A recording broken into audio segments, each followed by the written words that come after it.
Welcome to the Tuesday weekend. With me, as always, from beautiful sunny San Diego is Nick Parkin. Hey, Nick, how's it going? Is it sunny? I just assume. It usually is. It's a little cloudy today.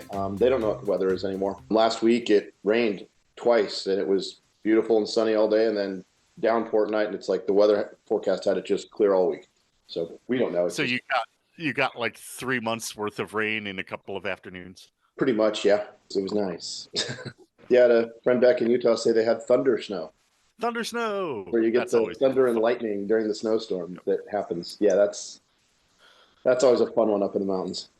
Absolutely. Well, and one thing I do not miss from my time living in the Midwest is, this is the beginning of the time of year where those really good, strong, or warm air systems are starting to hit the still northern, quite frigid cold air systems, and then you start getting tornadoes. Yay. But today we are going to talk about fish. And both of us actually eat quite a bit of it. So that's, I think, a good starting point. In fact, the first question I have here is, Nick, what's your favorite kind of fish to eat? Well, living in San Diego now, my favorite kind of fish to eat is sushi. Now, I like salmon a lot. I like tuna. I will admit, I honestly do like raw fish more than I do cooked fish for the most part. Mm-hmm. Growing up in Utah, I ate a lot of trout, so much so that I don't think I have to eat any trout ever again. Well, you go out fishing when I was a kid, and the limit was, say 30 fish per person, and there's 3 people, so there's 90 trout. And yeah, I've had trout every possible way known to man. So as much as I liked it, I really can't look at it much anymore. But yeah, I'd say, I like salmon, I like tuna. There's a lot of different fish that I try once in a while, but halibut's all right. Another thing, when I worked at one of my seafood restaurants, we got free salmon, free halibut, or free prime rib. And even now to this day, even prime rib, I'm kind of like, it's good once a year. It's like, yeah, I like that. And then after I'm like, yeah, I don't.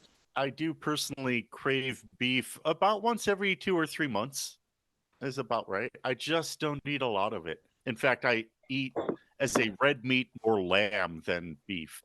But fish-wise, well, I grew up in the Midwest, and so the fish I grew up eating are all freshwater fish. It's, well, the trout, like you mentioned, but the perch, the haddock, the walleye.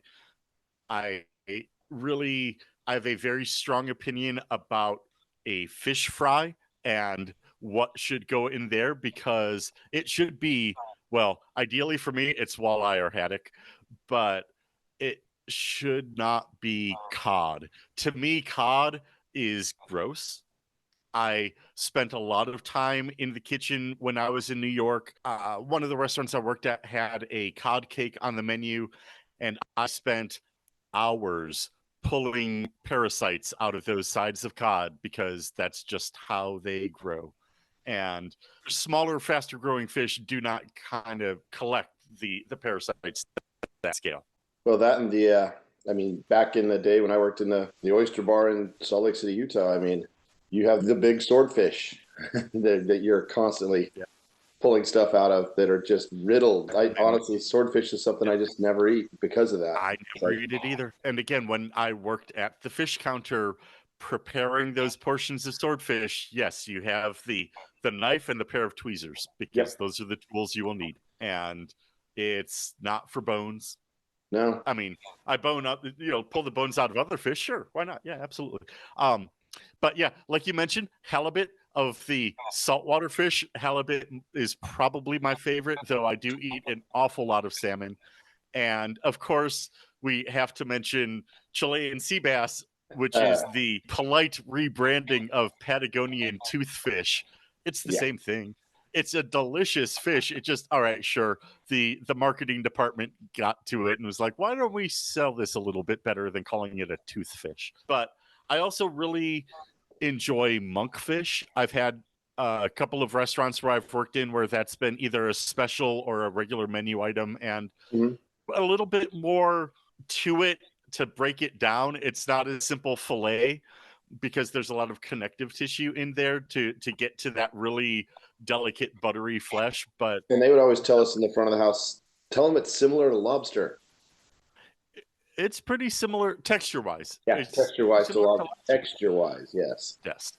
Though when I was at the fancy restaurant, we wrapped it in prosciutto and baked it that way, and so you got that beautiful like pork fat crispiness, and then the tenderness of the monkfish. It was delightful. They just did these things at work with salmon that I think you'd love, where they took salmon fillets, put them in with spinach and kale and some red pepper and stuff, then wrapped them in just like a fila, just a really nice pastry crust, and baked those. Those were fantastic. We had those last week. I actually really enjoyed those. It kind of reminds me of like when I was a kid, how much concern there was about the Bermuda Triangle or quicksand. Like those were the major dangers. Like when I was in culinary school, we had to several times make fish in papillote, which is, the little paper envelopes. Mm-hmm. And I think I have served it that way 3 times in a restaurant since. And none of them come out quite as successfully as I want them. I think there are better ways to prepare a fish. They did this with just for like a little side-off special dinner thing and all that, and they actually turned out great. But it was a one-off. Sure. And because Absolutely. It was a large group, they had time. Well, one of those 3 times I do remember distinctly is when I was doing amuse-bouche at the fancy restaurant. So I had essentially half-ounce portions of, I want to say it was halibut, might have been sole, but a little half-ounce portion in papillote. So I was making, I think I had to do about 100 that night of just little tiny envelopes, and it was such a pain. I will never do that again. No, that does not sound like fun. It was cute. I mean, it looked nice. It looked great. Yeah, but anyway, yeah, on the specials list of don't need to try that again. But all right, why don't we take a very quick break here, and when we get back, I want to talk a little bit about farmed versus wild fish. So stay tuned.